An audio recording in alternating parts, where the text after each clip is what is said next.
Setiap gunung mungkin mempunyai kisah mistis atau sejarah masing-masing. Tapi percayalah, makhluk tak kasat mata itu pasti ada. Selayaknya dia sebagai yang punya rumah dan kita sebagai tamunya. Di sini saya akan berbagi kisah mistis yang saya alami sendiri dan benar-benar mencekam. Sekalian sedikit berbagi pengalaman buat teman-teman yang mau naik gunung ini. Pada waktu itu, saya bersama 3 orang teman saya. Sebut saja namanya Koko, Aji, dan Hendrik. Mendaki Gunung Slamet. Kami naik dari base camp Bambangan jam 5 sore. Setelah melakukan registrasi, kami pun langsung memulai perjalanan. Perjalanan dari base camp ke pos 1 berjalan dengan santai. Lanjut kami berjalan lagi ke pos 2. Sampai di pos 2 sekitar jam 11 malam. Di sana kami istirahat sebentar. Selesai istirahat, kami jalan lagi. Lalu 2 orang teman saya, yaitu Koko dan Aji, berinisiatif buat jalan lebih cepat, buat nyari tempat datar untuk mendirikan tenda. Okelah, saya mengiyakan. Waktu udah hampir sampai ke pos 3, headlamp saya mulai aneh, redup, dan gak lama headlamp mati. Dan ketika headlamp mati, sontak saya nengok ke depan.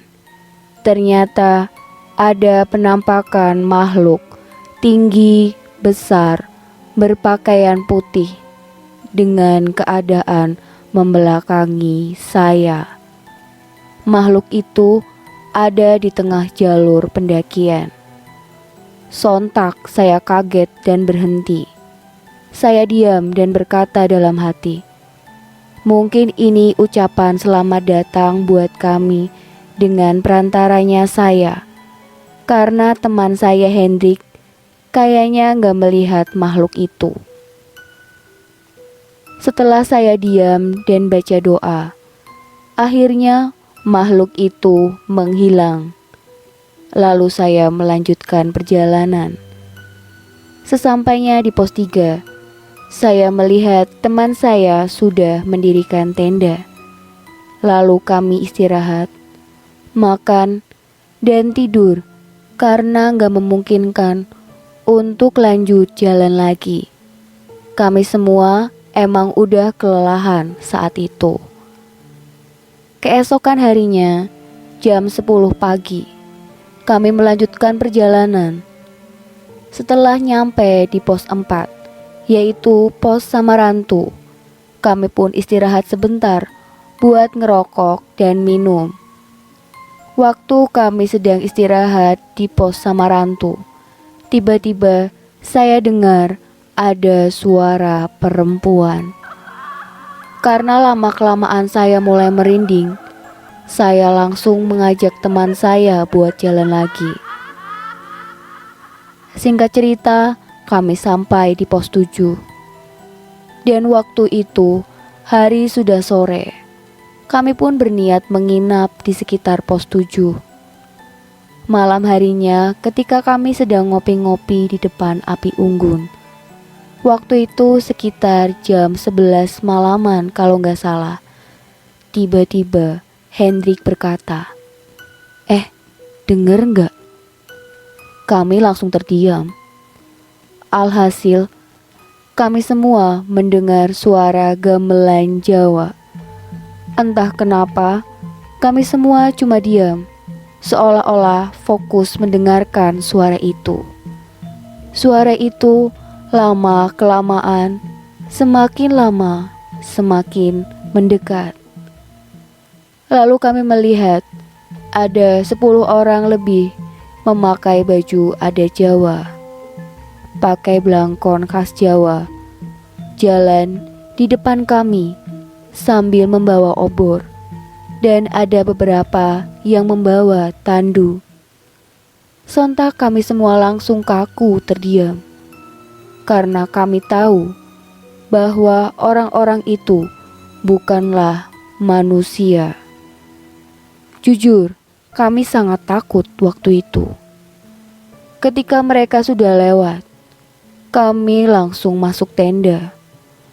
Sialnya, yang ngecamp di situ cuma kami, gak ada pendaki lain.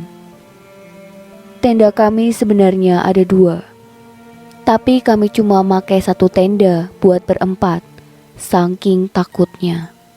Oh iya, niat kami mau summit jam 3 pagi, tapi karena kejadian itu, kami akhirnya memutuskan buat summit jam 5 pagi, nunggu agak terang. Keesokan paginya, kami langsung summit. Ketika kami sampai pos 9, pemandangan puncak gunung sudah kelihatan. Karena di pos 9 merupakan batas vegetasi. Jadi di sini kami harus melewati jalan bebatuan.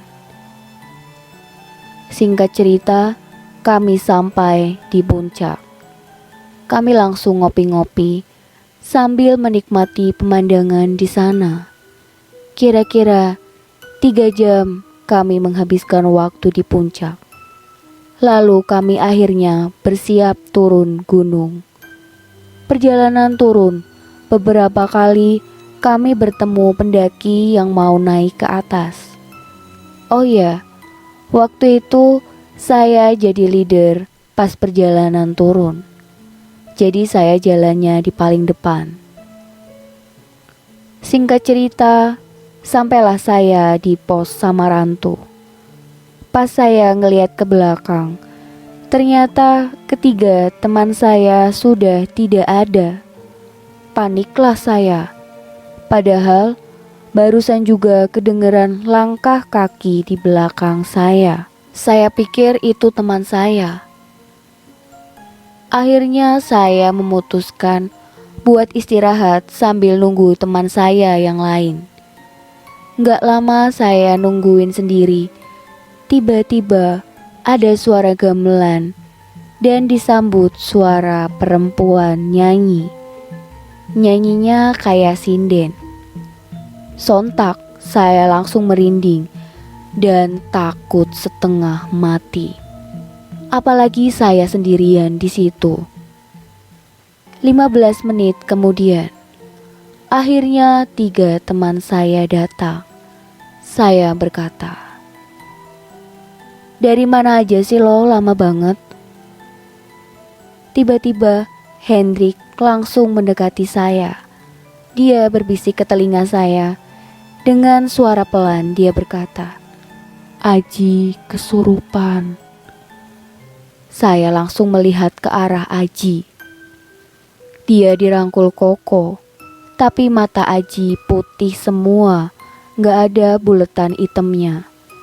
Dia nyanyi-nyanyi sendiri, nyanyi pakai bahasa Jawa, dan suaranya udah berubah kayak suara perempuan. Sontak saya langsung kaget dan takut. Takutnya dia kenapa-napa. Tapi yang saya heran, makhluk yang rasuki Aji ini nurut. Ketika kami melanjutkan perjalanan turun, Aji dirangkul Koko. Dia nurut sama kami. Cuma selama perjalanan, dia nyanyi-nyanyi bahasa Jawa sambil tangannya gerak-gerak kayak sinden lagi nari. Selama perjalanan, saya cuma diam sambil sesekali memperhatikan Aji. Takutnya dia lari apa gimana.